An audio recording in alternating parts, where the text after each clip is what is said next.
Welcome to Azure Forced Tunneling. Welcome, everyone. Today, we're diving deep into Azure Forced Tunneling, one of the most critical networking features for enterprise security and compliance. I've been implementing forced tunneling solutions for Fortune 500 companies for years, and I can tell you that understanding this concept is crucial for any serious Azure networking professional. Essentially, this involves redirecting all your Azure VM internet traffic through your on-premises network before it reaches the internet. Think of it as your security checkpoint. Nothing gets out without being inspected first. This presentation will take you through everything from basic concepts to advanced implementations with real Azure CLI commands you can use immediately. Understanding the problem. Let me paint a picture for you. In a standard Azure deployment, when your VM wants to access the internet, say to download updates or access an API, that traffic goes directly out through Azure's default route. But here's the challenge. Many organizations have compliance requirements that mandate all internet traffic must be inspected, logged, and potentially blocked by their security infrastructure. I've worked with healthcare organizations that needed HIPAA compliance, financial institutions with PCI-DSS requirements, and government agencies with strict data sovereignty rules. For all of these, direct internet access from cloud VMs was a non-starter. This is exactly what forced tunneling solves. It gives you that centralized control point you need for compliance and security. Now let's look at how this actually works under the hood. The magic here happens with something called user-defined routes, or UDRs. Normally, Azure uses a system route. If you want to reach the internet, that's the address range 0.0.0.0/0. This route tells traffic to go through Azure's default gateway. But with forced tunneling, we override this default behavior. Instead, we create a custom route. This route directs internet-bound traffic. First, go to the VPN gateway, then tunnel back to your on-premises network. There, it gets inspected by your security stack, and then it goes to the internet.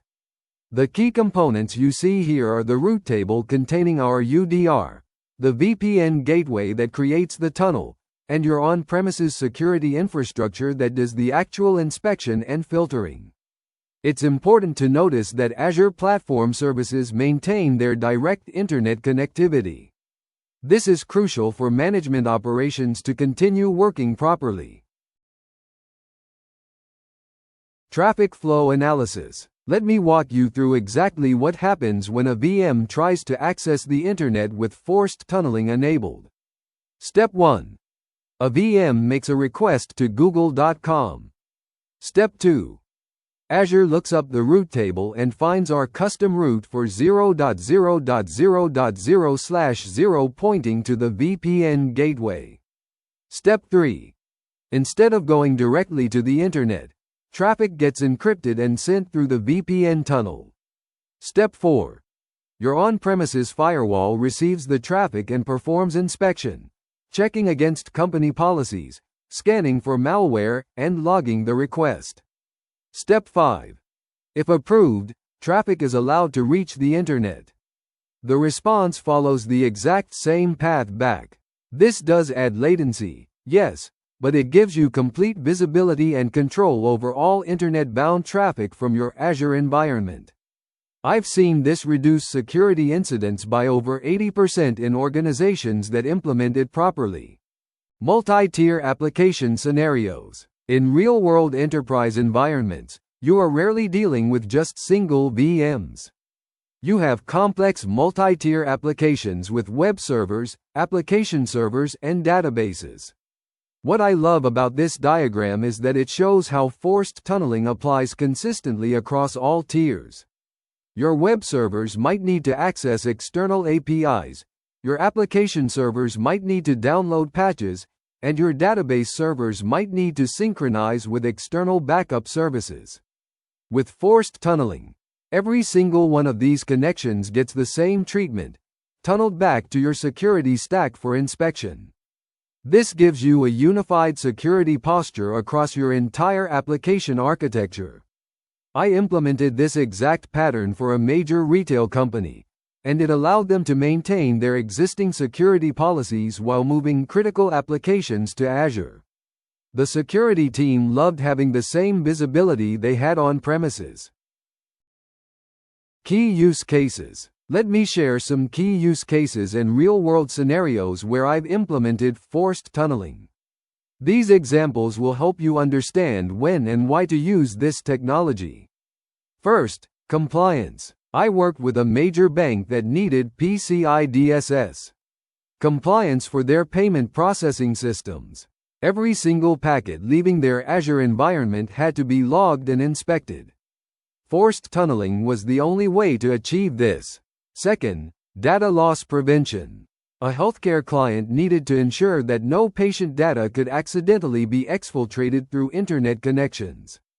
By forcing all traffic through their DLP appliances, they could scan for PHI and block any unauthorized data transfers.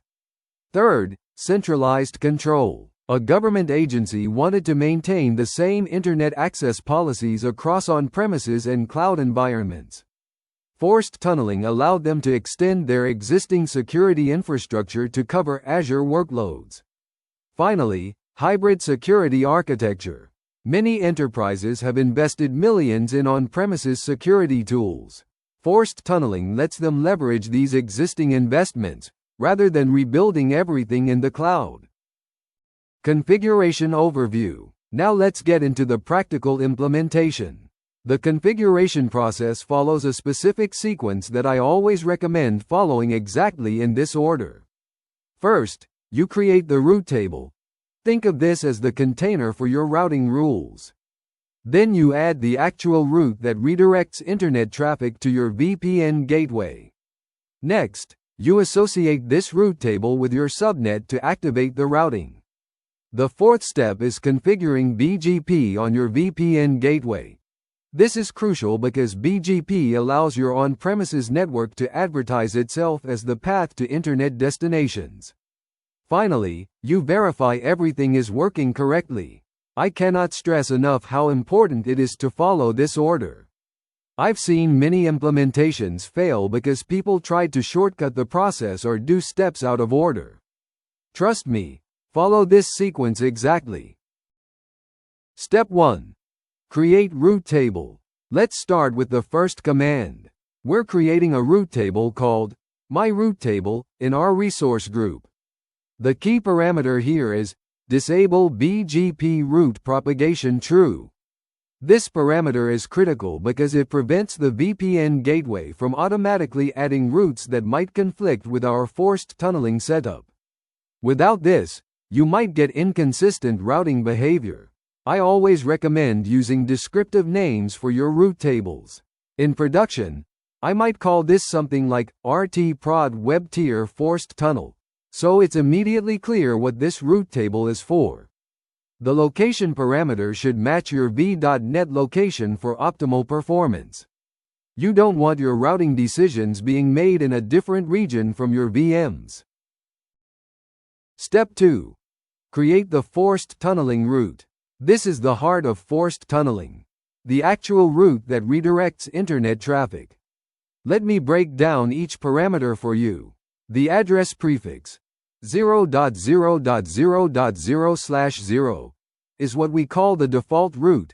It matches any destination that doesn't have a more specific route. This is how we capture all internet-bound traffic. The next hop type, Virtual Network Gateway, tells Azure to send this traffic to the VPN gateway instead of directly to the internet. This is what creates the forced tunnel effect. I always use descriptive route names like force internet to on-prem, because when you're troubleshooting at 2 a.m., you want to immediately understand what each route does. One thing to note, you could also use virtual appliance as the next hop type if you want to route through a network virtual appliance first. I'll show you that scenario later. Step 3. Associate route table with subnet. This step is where the magic happens. we're telling Azure to actually use our custom routing rules for this subnet. Until you do this association, your route table is just sitting there doing nothing. The subnet update command links our route table to the specific subnet containing our VMs. From this moment forward, any VM in this subnet will use our forced tunneling route instead of the default Azure route. One critical point: never apply forced tunneling to the gateway subnet. I've seen people accidentally do this and completely break their VPN connectivity. The gateway subnet needs direct internet access to function properly. You can associate the same route table with multiple subnets if you want consistent routing behavior across your environment. I often do this for multi-tier applications where all tiers need the same forced tunneling policy. Step 4. Configure VPN Gateway BGP now. Let's configure BGP on the VPN gateway. BGP, or Border Gateway Protocol, is what allows your on-premises network to advertise routes to internet destinations. The ASN, Autonomous System Number, needs to be unique for your Azure gateway. I typically use private ASN numbers in the 65000-65535 range for Azure gateways, to avoid conflicts with public internet routing. The BGP peering address is usually an IP from your gateway subnet range. Azure will automatically assign this, but it's good practice to specify it explicitly for consistency. Without BGP, your forced tunneling won't work properly because the on-premises network won't be able to inform Azure about routes to internet destinations. BGP is what makes the whole system dynamic and resilient. Step 5. Configure local gateway. The local gateway configuration is equally important. This tells Azure about your on-premises BGP configuration and advertises that your on-premises network can reach internet destinations. The key here is the local address prefixes parameter, set to 0.0.0.0/0. This is essentially your on-premises network saying, "Hey Azure, I can route traffic to anywhere on the internet." Your on-premises ASN must be different from the Azure Gateway ASN. I typically use 65001 for on-premises, to keep it simple and avoid conflicts.